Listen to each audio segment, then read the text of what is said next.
আকাশবাণী কলকাতা স্থানীয় সংবাদ পড়ছি প্রিয়া বিশ্বকর্মা। প্রথমে বিশেষ বিশেষ খবর। ভোটের সঙ্গে যুক্ত বিভিন্ন আইন প্রণয়নকারী সংস্থার নোডাল অফিসারদের সঙ্গে আজ বৈঠক নির্বাচন কমিশনের।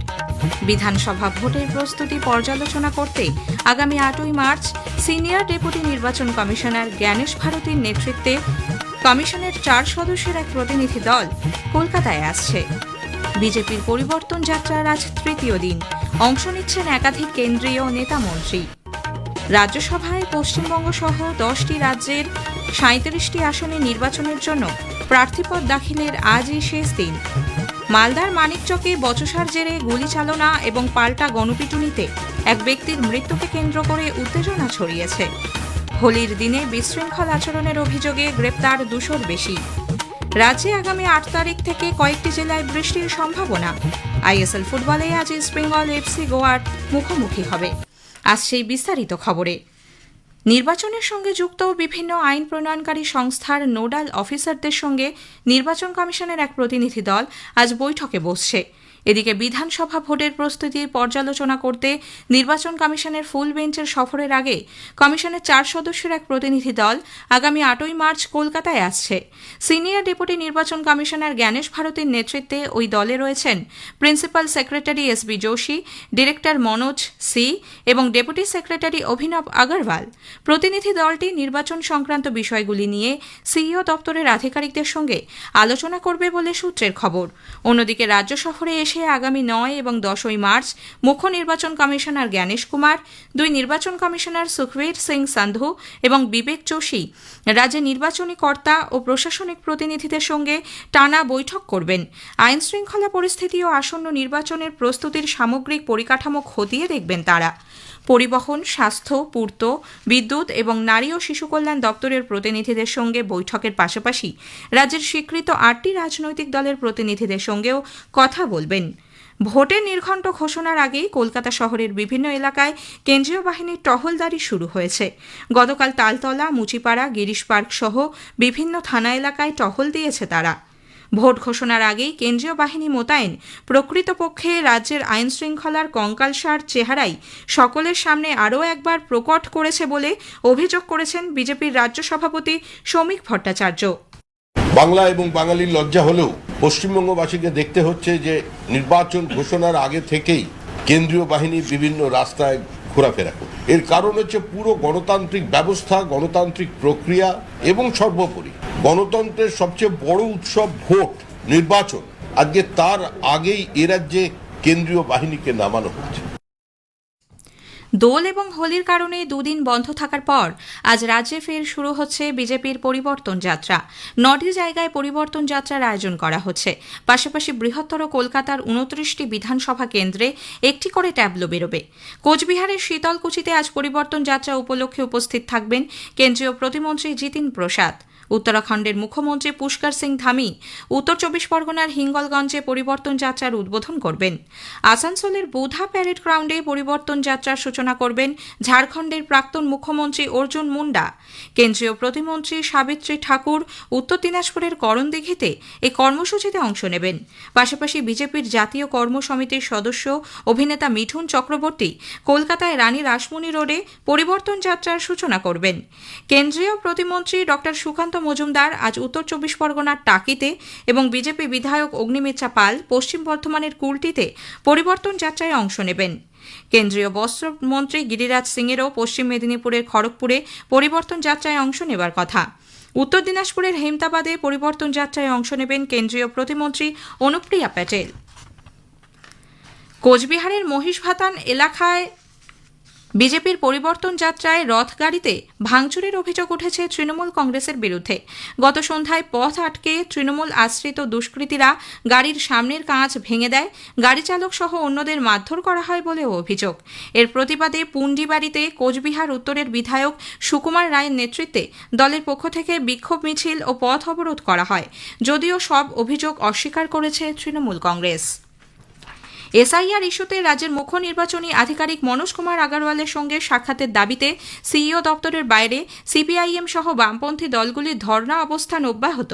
কোনো বৈধ ভোটার যাতে তালিকা থেকে বাদ না পড়েন তা নিশ্চিত করার দাবি জানিয়েছেন তারা।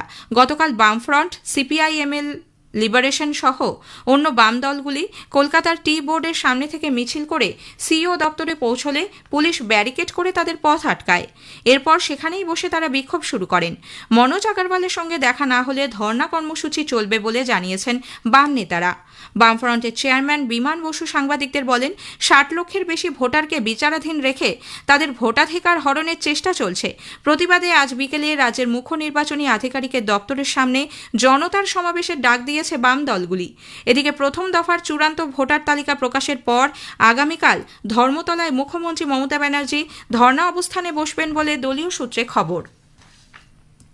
রাজ্যসভায় পশ্চিমবঙ্গ সহ 10টি রাজ্যের 37টি আসনে নির্বাচনের জন্য প্রার্থীপদ দাখিলের আজই শেষ দিন। আগামীকাল জমা পড়া মনোনয়নপত্রগুলি পরীক্ষা করে দেখা হবে। 9 মার্চ পর্যন্ত মনোনয়ন প্রত্যাহার করা যাবে। ভোট গ্রহণ 16 মার্চ, সেদিনই ফলাফল ঘোষণা করা হবে। পশ্চিমবঙ্গ থেকে বিজেপির রাজ্যসভার প্রার্থী হচ্ছেন দলের প্রাক্তন রাজ্য সভাপতি রাহুল সিনহা। তৃণমূল কংগ্রেসের 4টি আসনে প্রার্থী হয়েছেন সদ্য অবসরপ্রাপ্ত পুলিশ আধিকারিক রাজীব কুমার, সঙ্গীত শিল্পী বাবুল সুপ্রিয়, অভিনেত্রী কোয়েল মল্লিক এবং সুপ্রিম কোর্টের আইনজীবী মেনকা গুরুস্বামী। স্থানীয় সংবাদ শুনছেন আকাশবাণী কলকাতা কেন্দ্র থেকে।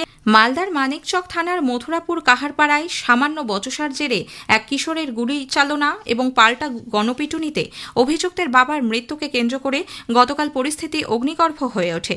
গতরাতে এলাকার কয়েকজন ছেলের সঙ্গে বচসা বাঁধলে অভিযুক্ত 17 বছর বয়সী কিশোর তার বাবার লাইসেন্সপ্রাপ্ত বন্দুক থেকে গুলি চালায় বলে অভিযোগ। এর জেরে 10 বছরের এক নাবালক সহ মোট 4 জন গ্রামবাসী জখম হন। স্থানীয়রা তাদের উদ্ধার করে মালদা মেডিকেল কলেজ হাসপাতালে পাঠান। এদিকে ঘটনার পরই উত্তেজিত জনতার রোষানলে পড়েন অভিযুক্তের বাবা রেশন ডিলার সমীর গুপ্ত। মারধরের পাশাপাশি তাঁর বাড়িতে ভাঙচুর করা হয় বলে খবর। হাসপাতালে নিয়ে যাবার পথেই তাঁর মৃত্যু হয়। হোলির দিনে গতকাল উশৃঙ্খল আচরণের অভিযোগে 277 জনকে পুলিশ গ্রেপ্তার করেছে। বাজেয়াপ্ত হয়েছে 12.5 লিটার বেআইনি মদ। এর আগে গত মঙ্গলবার দোল উৎসবের দিন একই অভিযোগে 330 জনকে গ্রেপ্তার করা হয়। বাজেয়াপ্ত হয় 25 লিটার বেআইনি মদ। পশ্চিম বর্ধমানের কাঁকসার, শিবপুর ও বনকাটির 2 উদ্বাস্তু পরিবার সিএএতে আবেদন করে ভারতীয় নাগরিকত্ব পেয়েছে।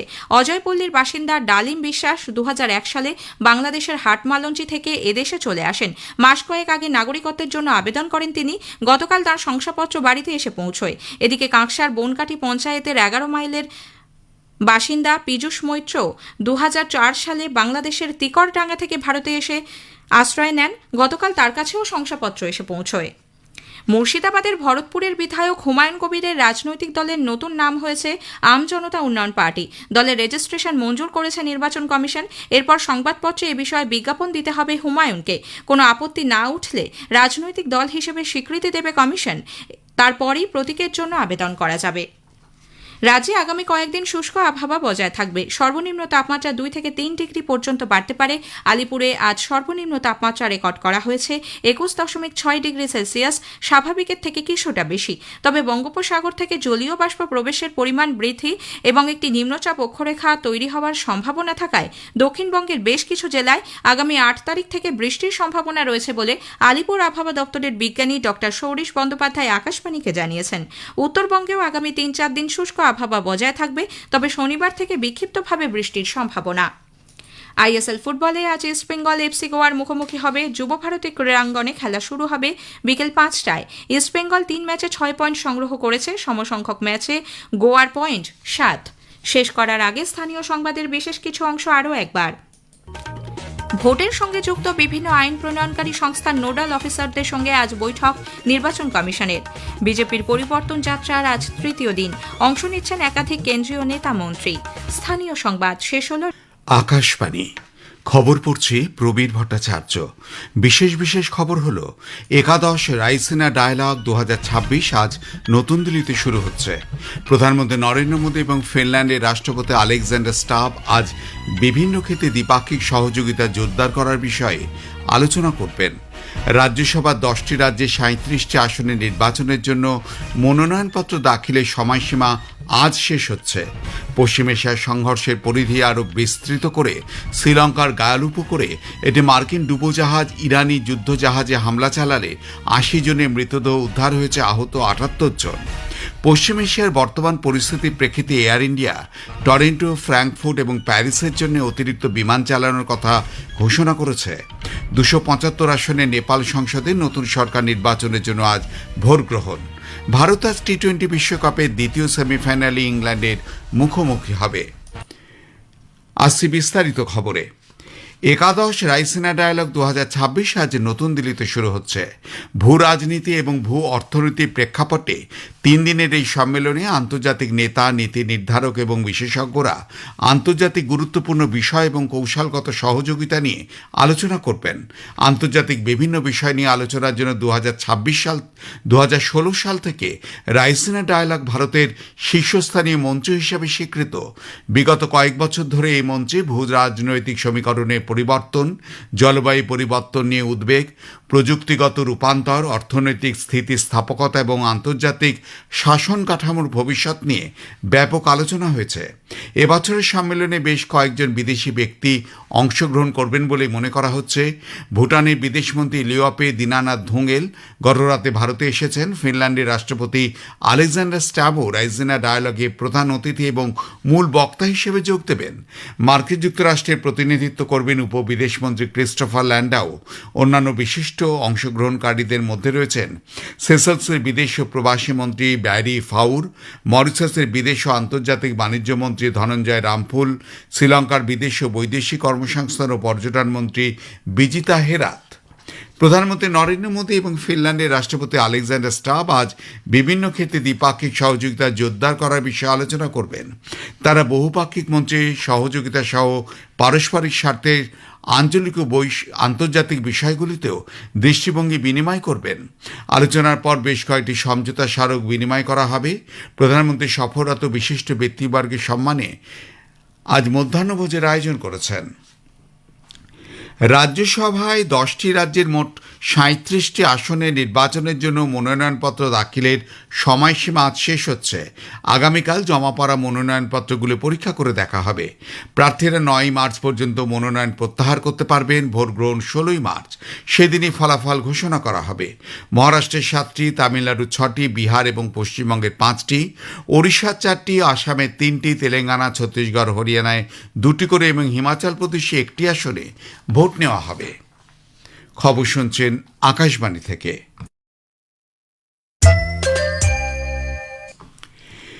পশ্চিম এশিয়ার সংঘর্ষের পরিধি আরও বিস্তৃত করে এটি মার্কিন সাবমেরিন শ্রীলঙ্কার গায়াল উপকূলে ইরানি যুদ্ধজাহাজ IRIS ডেনাতে হামলা চালায় এবং এর ফলে ইরানের নৌবাহিনীর ওই ডুবোজাহাজটি ডুবে যায় বলে মার্কিন প্রতিরক্ষা সচিব পিট হেগসেট জানিয়েছেন। এতে প্রায় 180 জন নাবিক ছিলেন।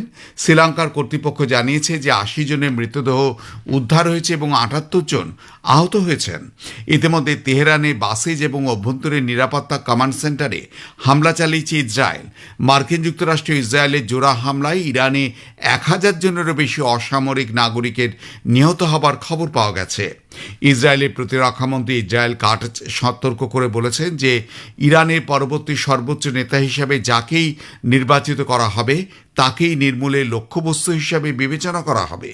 অন্যদিকে মার্কিন যুক্তরাষ্ট্রের এক কমান্ডার অ্যাডমিরাল ব্র্যাড কুপার বলেছেন যে ইরানের পাল্টা আক্রমণ করার ক্ষমতা দ্রুত হ্রাস পাচ্ছে।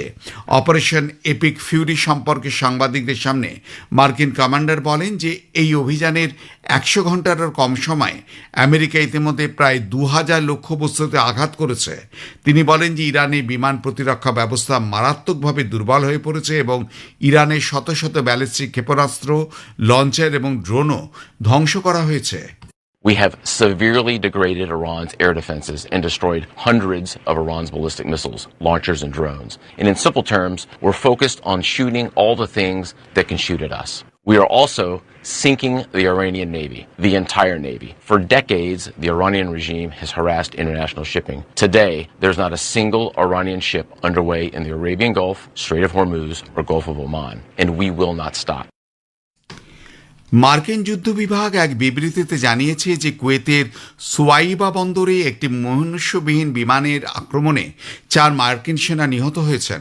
এদিকে পশ্চিম এশিয়ায় ইরান এবং যৌথ মার্কিন ইসরায়েলি বাহিনীর মধ্যে সংঘর্ষের জন্য ব্রিটেন এবং ফ্রান্স সাইপ্রাসে আক্রমণের পর সেখানে যুদ্ধজাহাজ এবং বিমান প্রতিরক্ষা বাহিনী মোতায়েন করেছে বলে ব্রিটেনের প্রধানমন্ত্রী কিয়ার স্টারমার সামাজিক মাধ্যমে জানিয়েছেন। ফরাসি রাষ্ট্রপতি ইমানুয়েল ম্যাক্রো ফ্রান্সের বিমান চার্লস ডে গলকে ভূমধ্যসাগরে যাওয়ার নির্দেশ দিয়েছেন। পশ্চিম এশিয়ার বর্তমান পরিস্থিতির মধ্যে উচ্চ চাহিদার পরিপ্রেক্ষিতে এয়ার ইন্ডিয়া টরন্টো, ফ্র্যাঙ্কফুর্ট এবং প্যারিস চার্লস ডি গলের জন্য অতিরিক্ত ধারণ ক্ষমতা সম্পন্ন বিমান চালানোর কথা ঘোষণা করেছে। সামাজিক মাধ্যমের এক পোস্টে এয়ার ইন্ডিয়া জানিয়েছে যে 11 মার্চ পর্যন্ত দিল্লি এবং টরন্টোর মধ্যে 3টি অতিরিক্ত বিমান চলাচল করবে।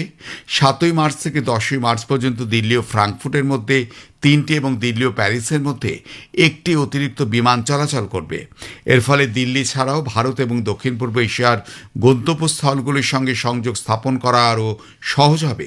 এদিকে এয়ার ইন্ডিয়া এক্সপ্রেস শনিবার পর্যন্ত সংযুক্ত আরব আমিরশাহীর রাস আল খাইমাহ থেকে দিল্লি, কোচি এবং মুম্বাইয়ের মধ্যে বিশেষ বিমান চালাবে। সামাজিক মাধ্যমের এক পোস্টে এয়ার ইন্ডিয়া এক্সপ্রেস এও জানিয়েছে যে তারা মাস্কাট থেকে আসা যাওয়ার বিমানের পাশাপাশি মাস্কাট ও দিল্লির মধ্যে এবং মাস্কাট ও মুম্বাইয়ের মধ্যে অতিরিক্ত বিমান চালাবে।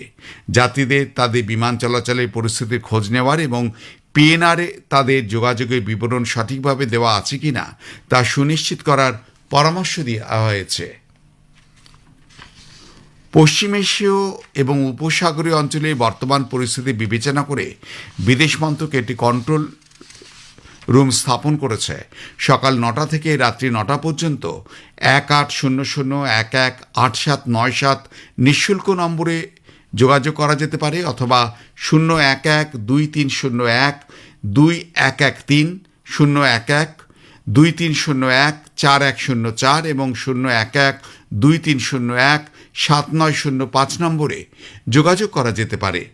এছাড়াও সংঘর্ষপূর্ণ অঞ্চলে ভারতীয় দূতাবাসগুলি নিরাপত্তা ব্যবস্থা এবং সম্ভাব্য স্থানান্তরের জন্য সহায়তা সাধনে 24 ঘন্টা জরুরি হেল্পলাইনও স্থাপন করেছে।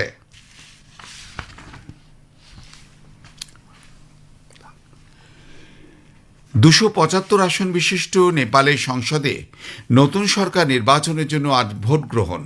সকাল 7টায় ভোট গ্রহণ শুরু হবে, চলবে বিকেল 5টা পর্যন্ত। 1,90,00,000-রও বেশি ভোটার 6,541 জন প্রার্থীর রাজনৈতিক ভাগ্য নির্ধারণ করবে। জোড়া ব্যালটে ভোট দেবেন নেপালবাসী। এর মধ্যে 165 জন প্রার্থী সরাসরি নির্বাচিত হবেন, 110 জন নির্বাচিত হবেন প্রতিনিধিত্বের অনুপাত অনুযায়ী। গত বছর সেপ্টেম্বরে জেনজি আন্দোলন থেকে শুরু গণবিক্ষোভের জেরে 77 জনের মৃত্যুর পর নেপালে কেপি শর্মা ওলির নেতৃত্বাধীন সরকারের পতন হয়েছিল। ভারত আজ টি-20 বিশ্বকাপের দ্বিতীয় সেমিফাইনালে ইংল্যান্ডের বিরুদ্ধে খেলবে।